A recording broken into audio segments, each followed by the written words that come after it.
Welcome to Sober.Coffee, a weekly coffee chat sharing experience, strength, and hope for anyone on the sober road to recovery.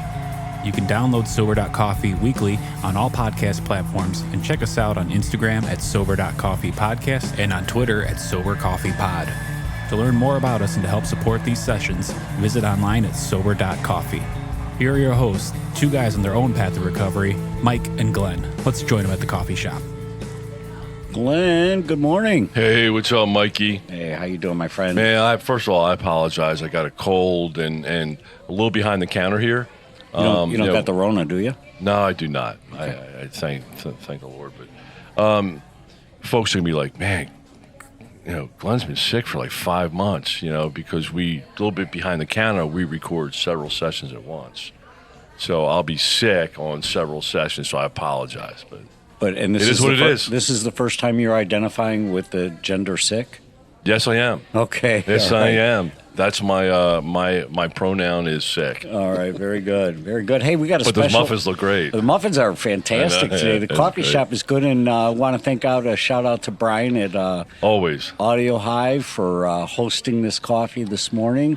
Anybody in need of podcast services, check out Audio Hive in Joliet, Illinois. Just outside of Chicago. That's right. Nice. That's right. So yeah, we got a special mate here with us in our coffee, and yeah, let me jump in. So, hey, Paul, great to have you here this morning, man. So, we tend to have, if you look at the roster, we tend to have a lot of guests that are women. I think that started when my wife says, look, folks are tired of hearing you and Mikey. You need some women on here. That's right, the softer side. Yeah, the softer side. But we are breaking that today. We are really privileged to have Paul. So just an intro to Paul. This might take 12 minutes just introing how we got Paul here. But there's a guy I know in the program, Danny G. Love him, worked with him. Man, he's my brother. He's I call him my sexy brother just because he's always cute. And he introduced me to this guy named Mike Owens. And Mike Owens, owns and runs a sober living house in Chicago called Trinity Sober Living. So I was asked to come speak there a couple times. I visited there. I've actually had sponsees. That's my go-to place for sponsees that, they need a real quality sober living environment. And I'll let Paul do a more quote-unquote marketing intro into sober living. But, excuse me, along the way, I met Paul there. And, the word I have for Paul, and Paul doesn't know I'm going to say this, but, there's a book out there called Relentless, right? And that's how I see Paul. Paul is relentless out there helping, people that are, and guys that are trying to find sobriety. I actually read a book called Relentless, and they're talking about, Michael Jordan and LeBron James and guys that are really focused and committed to their craft. That's how I look at Paul. And I've seen him in numerous situations, and he is relentless. So I'm really looking forward to him sharing his story today. We've had the opportunity a couple times to, I take my sponsees, and Mikey, you've even been there too, to Trinity on, Tuesday nights. They have like a 5-star chef dinner. Oh, right? It's good grub. Oh, man, it's amazing. Jose does an amazing job. And then they have a meeting afterwards. And I'll let Paul go into that a little bit. But, it's really a privilege. We have a lot of guests. I love our guests. But, it's really special to have Paul here today. So, Paul, welcome. Thank you. Thank you very much. That big intro, I had to run back over the counter and get a couple pumps of espresso. Right. Like, totally, now you got to be relentless. It's like, what? How do I be relentless? Do us some more sober push-ups there, Paul. Yeah, No problem. Well, thanks for having me. I really appreciate having this opportunity. Every opportunity I get to, share this important message is one that I like to take. So Amen, I appreciate it. Thank you. So I the one thing that I'd like to throw into the conversation as well is that I heard this come out of Paul's lips, and when he works with guys, he says he'll match their enthusiasm. Yeah. And so I'm enthusiastic today to hear your story. I know at this coffee, I'd love to hear a little bit about where you came from, what got you into this relentless place, right? And what got you here, and what have you learned, and what do you hold on to now that you want to share with the next person? Thank you. I appreciate that. Yeah, I've learned a whole lot. I've been sober for a little while now, and my early days in recovery were ones that were basically out of complete desperation, which I think is an important place for people to get to. Without having that, in our big book, it talks about a lucid interval, and I'm a big book guy, so you hear me refer to the big book a lot. I got one right here. I always carry it with me. That's great. It talks about having an opportunity to present a message of depth and weight, and I think the opportunity is the one that presents itself when someone reaches what many refer to as a bottom. And my bottom occurred coming out of the west side of Chicago.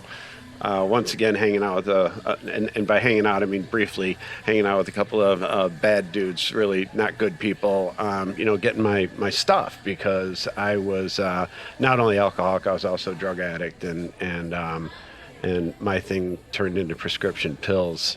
And I don't want to go into a whole drunk-a-log because I think it's unnecessary. And what I like to talk about is the recovery. So I want to keep that a little bit brief. The important part of that for me was I was at a place in my first marriage where my now ex-wife and I we always got along. It was never fighting, but we just were like roommates, and we just were kind of reaching this screeching point, and a lot of it had to do with my alcoholism and addiction, though I didn't like to look at it that way because I was successful. Sure. I had a construction company, and I had a bunch of toys and all the things I thought made me. And that seemed to be going well, so I couldn't understand her distress with this, phenomenal individual she lives with. So we had gotten into a therapy. I actually got her into therapy because I thought she needed it. And I met this therapist who turned out later to be in the program, and he's also currently my sponsor and has been throughout my journey. But he called me an alcoholic in front of her, which I was very offended at. What? And I denied it and ran out of the room. Fuck you. So off I went for another couple of weeks, and a couple weeks later, it brought me to this place where I was escaping the west side of Chicago, literally with the whole guns and knives and fast cars and all kinds of bad stuff. And I landed over in this guy's parking lot. And I sat there in my car by myself, and I said, I cannot do this any longer. I said, my ass is kicked. It is over. I will do anything not to put another drink or drug in my body ever again. What do I have to do? By myself. So I went upstairs and I knocked on this guy's door, and I went in and I said, yeah, you were right. I'm a drug addict or an alcoholic. I said, I'm also a drug addict. I said, I have no idea what to do. And he says, let me ask you a question. I said, what's that? And he says, are you willing to quit forever? And I said, yeah. And he said, Man, that's a big question right there. And an important one. And it actually talks about that in our book on page 90. It says that when we meet this person, who, and they're ready, we ask them that question, do you want to quit for good? And it goes on to say that if their answer is yes, that we should introduce ourselves as recovered people. And I believe the word recovered is used in that book because, for several reasons, but one is it gives people hope that there is something we can do so we can get better. And I said, yes, I am. I'm ready. And he said, okay. He says, let me ask you another question. He goes, if I could tell you how to never put another drink or drug in your body ever again, what would that be worth to you? And I was like, shit, I'm thinking about that. And I said, I'll tell you what. I said, if you have that answer, if you can tell me how to never put another drink or drug in my body ever again, I said, I will give you everything I've got. Wow. And I said, I've got a big, tall pile. And I said, you can have all of it. I said, I know how to do that. I know how to get stuff. I said, I have tried to put down the drink and drug for years, And while I've been able to do it, I've never been successful at maintaining it. I don't know how to stay off. And he says, all right, let's get busy. So essentially he got me into treatment. He got me into detox, got me into treatment. I went to this treatment center where they told me I had to get a sponsor, and I did. I went to my first meeting. That uncomfortable moment where you got a bunch of guys that all know each other looking at you because you're the only new guy in the room. And they said, "Is this anyone's first meeting ever?" I raised my hand. It sure is. And 3 guys take me off in another room, and they start telling me their story.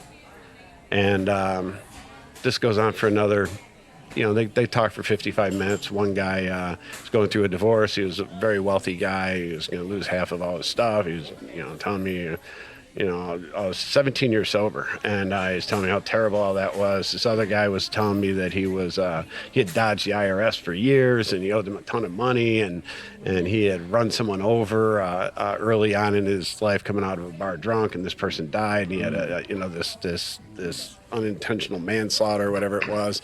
And then the third guy, Bruce, I'll never forget, he was sitting in there. He was drinking vodka at the time. I didn't know it, but he was just barefoot from California, so I kind of forgot about him.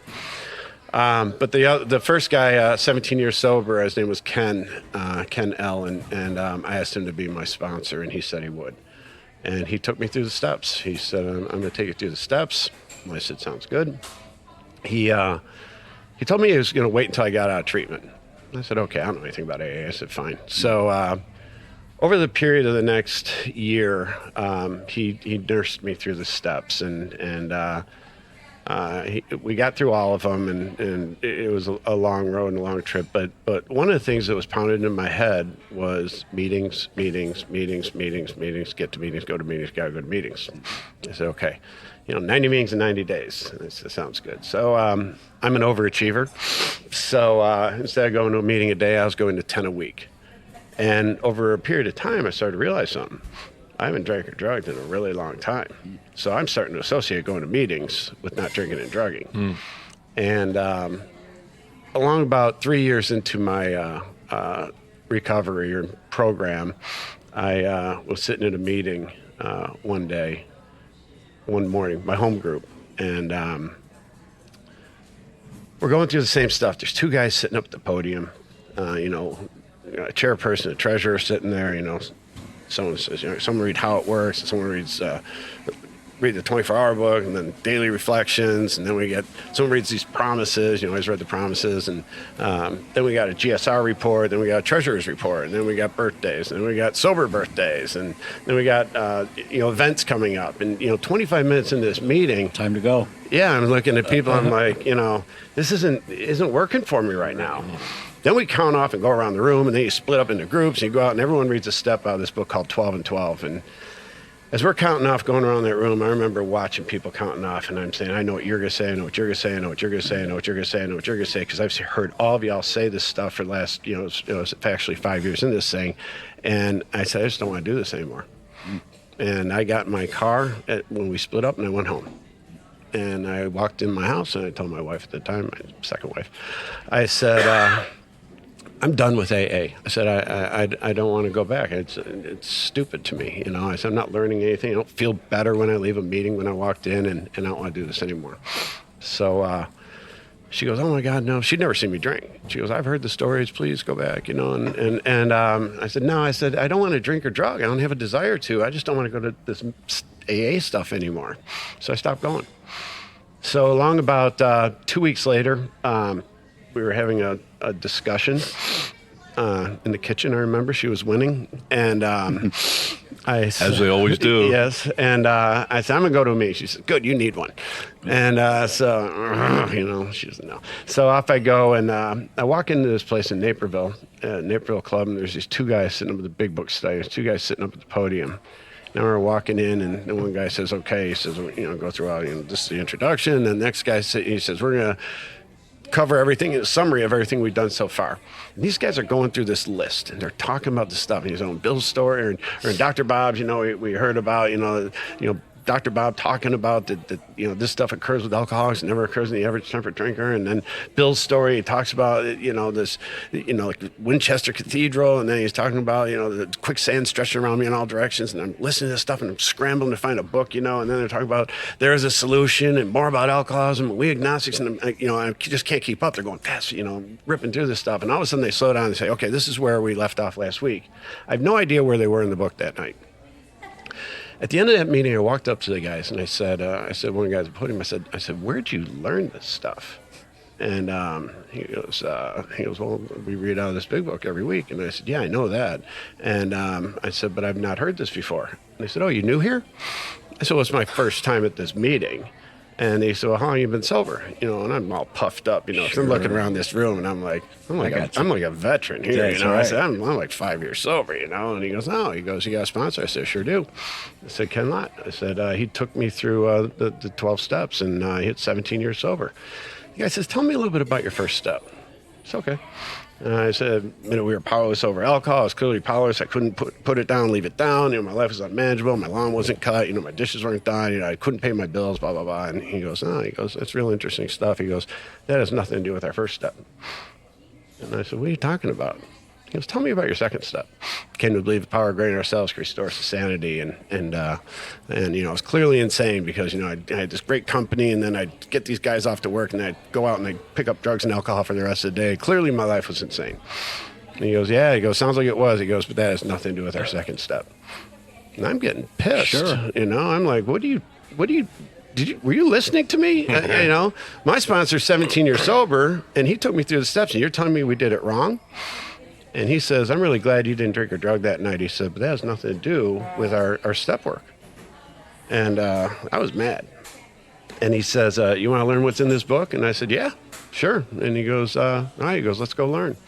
And I said, okay, when do you want to do that? He said, how about now? And I'm like, it's 8:30 at night. What are you talking about? He says, do you want to learn this or not? And I'm like, all right. I love that, Let's man. Go, smart ass.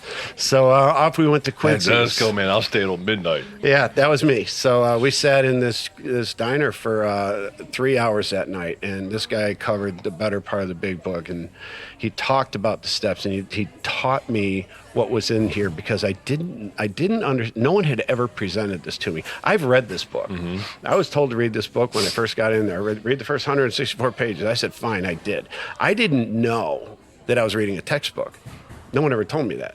I thought I was reading a novel, I'm reading Bill's story, and Bill gets drunk, he gets sober, he gets drunk, he gets sober, he gets drunk again on Armistice Day, again. I'm like, Bill, don't drink, and, I think I'm reading John Grisham. And, it turns out that, Bill didn't have a solution. Bill knew he was dying of untreated alcoholism. He didn't know what to do. And even though the Oxford group was around in those days, he had not had exposure to it. And when you read his story and you look at it that way, wow, that's no good. And when you look at it in that light, it's the suffering that he talks about on page 8 in that book. His bottom, quicksand stretched around me in all directions. Alcohol was my master. That really resonated with me. Like, this guy was in serious trouble and didn't know what to do. So again, taking me through the first step, I learned what this stuff was about. The first step is about understanding what we're up against. No one ever explained alcoholism to me. No one ever told me this physical allergy, this mental obsession, this underlying spiritual malady. That's what our first step is all about. I didn't get that, but when someone told me allergy and they explained to me that your body processes alcohol differently than normal people, this is what Dr. Silkworth was trying to tell us. And I was like, someone told me I got thirstier when I drank. And I'm like, I understand that. Sure. That makes sense to me. That, yeah. Okay. I didn't want to get drunk. I wanted to get drunker. I didn't like getting high. I wanted to get higher and higher. And I'm using drugs way past the point of what most people would do because it was never enough. I understand what that means. So that resonated with me. It talks about the mental obsession. And this guy went on to tell me essentially that our brain lies to us about what's going to happen next time. And again, it was like, I always was able to rebound from the really bad things. And it's like, last time, you're in the hospital with 3-point restraints or 4-point restraints, it wasn't 5. Remember when they tied your head down? That really sucked. So it wasn't that bad. Okay, I didn't really lose my job. I didn't really lose my wife. I didn't really lose all my money. I was able to fix my car. Whatever the bad thing was that was going on at that time when I was ready to quit one more time was fixed, or there was a little bit of time in between it, and the threat was gone. Okay, so my brain starts telling me shit that's not true again because I'm going to drink. And when my brain tells me that stuff, I got a body that will accommodate it. Okay. And then after all that, I have this underlying spiritual malady. You know, I think I'm the center of the universe and I know what to do. And I didn't know what to do. That was the big lie. It talks about Dr. Jekyll and Mr. Hyde in the book. The person that I presented was different from the person that I was. I couldn't look myself in the mirror in the morning and tell myself that I'm not going to be able to do this one more time because I knew it was a lie. But I go out there and I tell you that, you know, I would manipulate, I'd lie, I'd cheat, I'd do all the things that we do because I'm going to drink and I'm going to drug. I have no way out. I understood what Bill Wilson was saying there, and it resonated with me. So this guy started talking to me about what was available to us and how I can work these steps so that I too can have an opportunity at a sober life. I didn't know it was possible, and I had worked the steps. I went through all the steps with a man who was loving, kind, tolerant, patient. He was sober a long time, and he had no idea what he was talking about when it came to taking someone through the steps. Sober. Is that because that wasn't part of his journey? Do you suspect? I really don't know that answer. I've lost touch with him. I've always wanted to hook up with him again at some point, and you know, it's been a long time now. But I don't know. But you know, they did things differently. You know, old AA, and this is where we have gotten away from. If you look at the big book and you look at the history of how this stuff all came together, AA is completely different from what it was way back when. And I love AA. People say, you're bashing AA. I'm not bashing AA. I love AA. I do a lot in AA. But what I learned was the stuff that's in this book is different from what is presented at a lot of meetings. You know, meeting makers don't always make it. 90 meetings in 90 days will do nothing to keep you sober. Nothing. It will keep you sober for those hours that you're in the room, which is cool. Sometimes, most of the time. Right. But what happens on day 91? I'm not cured on day 91. And that's the message that a lot of people get when they're saying, well, 90 meetings, shit, I can handle that. And then, you know, I'll double up. You know, I'll go to 4 and 5 a day so I don't have to stretch out the whole 90 days. But I haven't worked a single step. You know, I haven't gotten hooked up with a higher power. I haven't made amends. I'm not helping another person stay sober. Our steps are all about a spiritual program of action. And if we don't have that, we're screwed. If you can't get comfortable and happy sober, you're not staying. You're not. This isn't about putting down the drink. It's not. We're really big on that. You need to put down the drink. I understand that. But if my life can't be transformed, I'm not staying. And as a sober, recovered person, my life is transformed. Mm-hmm. You know, I am a different person today as the result of working the steps, which is what our 12 step says. Having had a spiritual awakening is the result of working these steps. It's why we do it. If you don't get there, you're not gonna stick. Mm-hmm. Our book tells us all this stuff. It says half measures availed us nothing. Half measures, back when that stuff was written, you look at old grammar, it meant partial or incomplete. It's not 50%. There's people that think that half measures means 50%. You know, I can do half the steps and feel, you know, a little bit better. Mm-hmm. It's not true. Mm-hmm. If you don't do all of it, you get nothing. And I learned that. Can I go back to, you've said it a couple times, and you said it in your intro as well, but you call yourself recovered.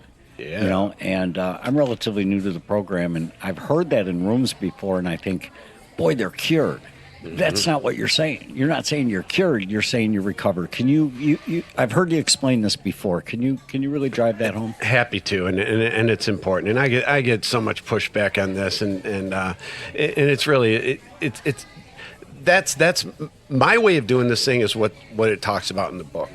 So it talks about in the book, again, on page 90, I've already cited it, that it says that when we're talking to a newcomer, we should introduce ourselves as recovered people.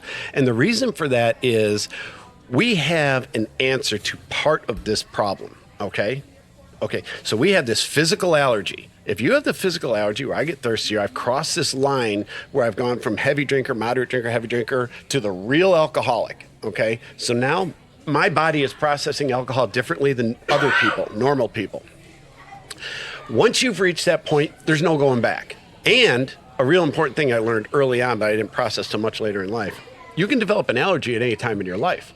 So we have all kinds of people that are saying, I didn't do any drinking until I was 30 or 40 or late, 50 or 60. Look at what's gone on the last year and a half. We got more people over the age of 60 coming into treatment centers than we've ever had before. Okay.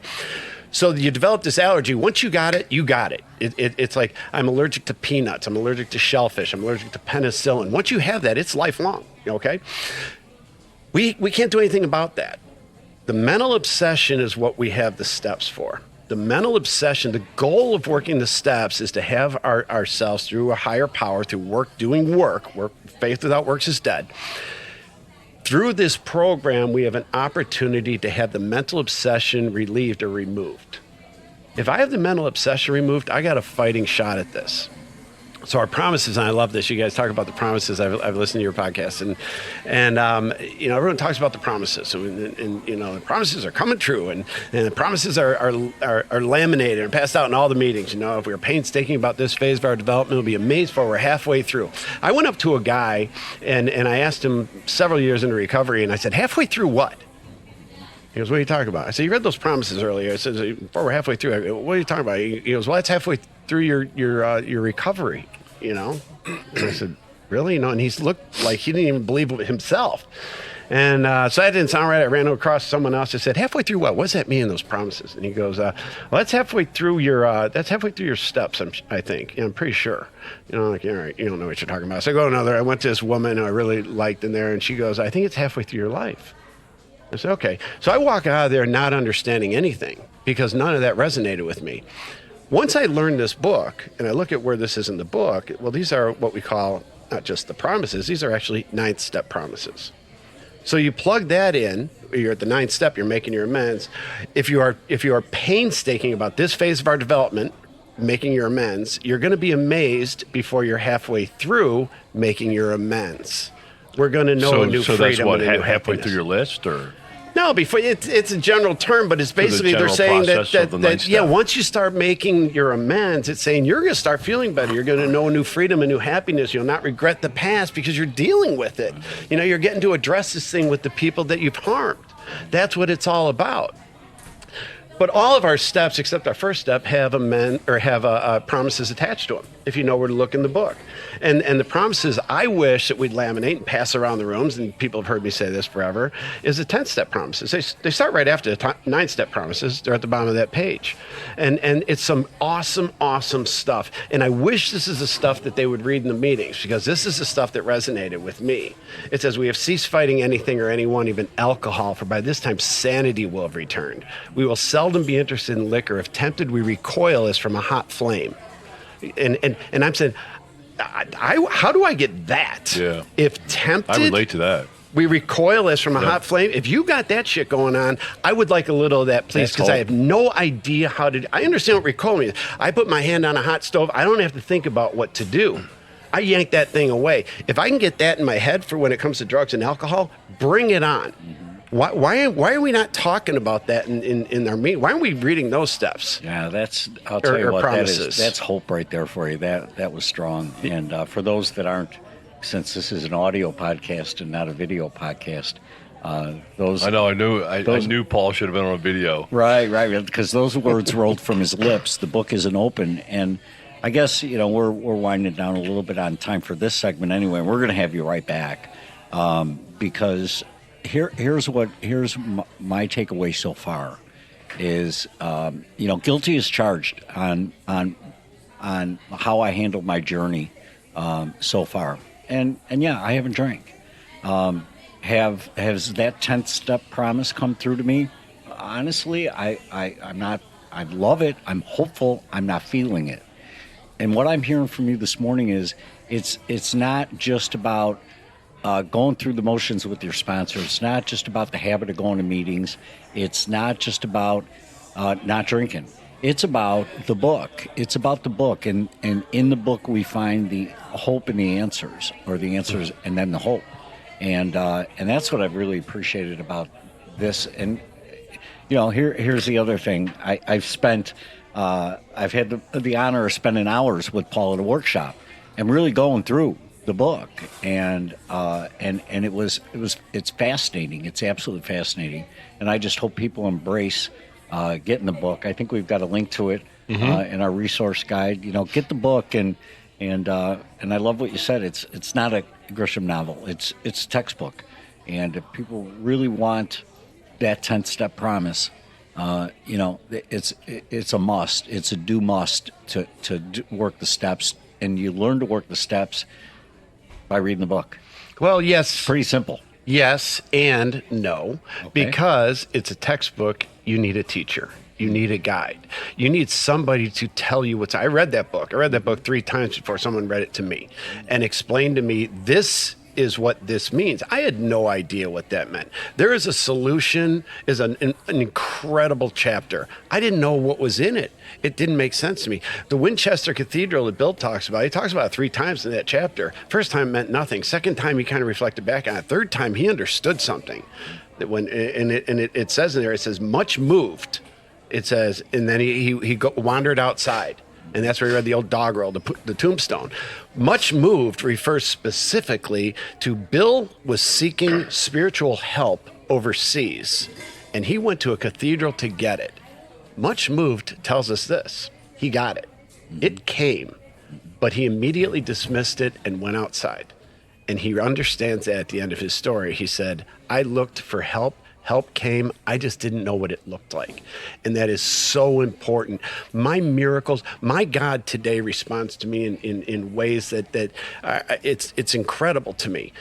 It never worked out the way I wanted it to. What I always wanted was the bolt of lightning and the burning bush and the grand display. I need my Howard to present itself to me in that way, or I don't believe it. And today I look at it this way. I was wandering over here today, and I told you guys, my ways brought me to the wrong joint, and I'm like, shit, I'm going to be late. But I left early enough because I allow stuff like that these days. My higher power had my back this morning and got me to where I was supposed to be on time because I'm doing the right thing. Faith without works is dead. I have to participate in my recovery. I love that. Right, so let me jump in. So Paul, as we finish your story and hope, and we look forward to having you back very quickly. Again, focused on studying the big book. But where you at today? I mean, the way I view you today, and I know part of your story today, your purpose is staying sober and helping other alcoholics to achieve sobriety. And you could put that part in bold. That second no, part absolutely, of that. and that's with Trinity, right? I mean, and you have a key role at Trinity, and you sponsor a lot of guys, and you're connected to a lot of guys sharing the message. Can you wrap that up for us, and then I look forward to having you back, really focused on the absolutely yes. So when I got sober, I was asked the question if I would do this for the rest of my life, and I committed to that. That's a big question, by the way. It's a big question, and I was a semi-young man at the time, but it was such a relief for me to finally get comfortable in my recovery. I said, I have got to share this with others. And there is so much more to this thing than not drinking and drugging. It's absolutely incredible. So I went back to school. I got my CADC. I'm a counselor. I've done a bit of coaching over the years. I've got a private practice doing that. I'm a clinical director at Trinity Sober Living. We've got a beautiful house where we have sober living for men. We're looking to open other houses as well, and for women as well. It's a greatly underserved community and population, and I get to work with other people. I am active in my recovery. My recovery comes first every single day, period, and everybody that knows me knows that. I sponsor other guys. I'm sponsoring, I don't even know, 18, 19 guys right now. And it's an absolute honor and privilege to be able to take people through the steps of recovery and then walk into a club one day and see them working with a newcomer, man. You want to catch a buzz, try that on for size. Right. I love it. Well, that's fantastic. So, hey, man, really appreciate you coming in, sharing your story, experience, strength, and hope. Really look forward to having you come back. And, man, I just really recognize that word, relentless. And frankly, you challenged me today to sharpen my own pencil with the big book and kind of look at things differently too. So I really appreciate that. Appreciate the opportunity. Thank you, guys. Thanks, Paul. See you again. All right, man. Thanks, man. Thanks for joining us for today's coffee chat. To contact the show, email us at podcast@Sober.Coffee. If you need immediate help, The AA hotline is 800-839-1686. The National Suicide Prevention Hotline is 800-273-8255. Remember, Mike and Glenn are sharing their own journey on the path to recovery.